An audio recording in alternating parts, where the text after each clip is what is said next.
అదే RTV app వార్తల్ని క్షణాల్లో చదివే అవకాశం ఉంటుంది. ఒక న్యూస్ పేపర్, ఒక టెలివిజన్ ఛానల్ మీ చేతుల్లో ఎప్పుడూ ఉంటాయి.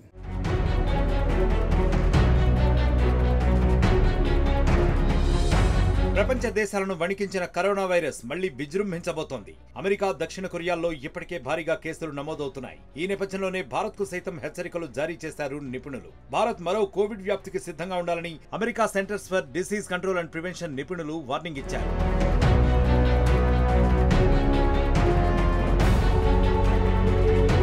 అమెరికాలోని 25 రాష్ట్రాల్లో కరోనా కేసులు భారీగా పెరుగుతున్నాయి. దక్షిణ కొరియాలోనూ ఇదే పరిస్థితి. WHO విడుదల చేసిన తాజా లెక్కల ప్రకారం జూన్ 24 నుంచి జూలై 21 మధ్య ప్రపంచంలోని 85 దేశాల్లో ప్రతివారం సగటున 17,358 కరోనా కేసులు నమోదయ్యాయి. ఇదే సమయంలో భారత్లో 908 మంది కరోనా వైరస్ బారిన పడ్డారు.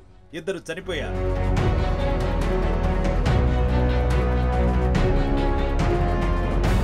కరోనా కొత్త వేరియంట్ ఒమిక్రాన్ జాతికి చెందినట్లు గుర్తించారు. పాత వైరస్ కంటే దీనివల్ల 11% ఎక్కువ కేసులు నమోదు కాబోతున్నాయి. 100 మందిలో 26 మంది చనిపోతారని WHO హెచ్చరించింది.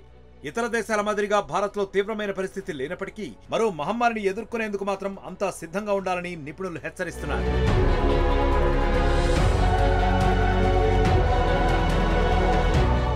మరిన్ని వీడియోస్ కోసం ఛానల్ ని సబ్స్క్రైబ్ చేయండి. లేటెస్ట్ అప్డేట్స్ కోసం వాట్సాప్ ఛానల్ ని ఫాలో చేయండి. అండ్ లింక్ డిస్క్రిప్షన్ లో ఉంది.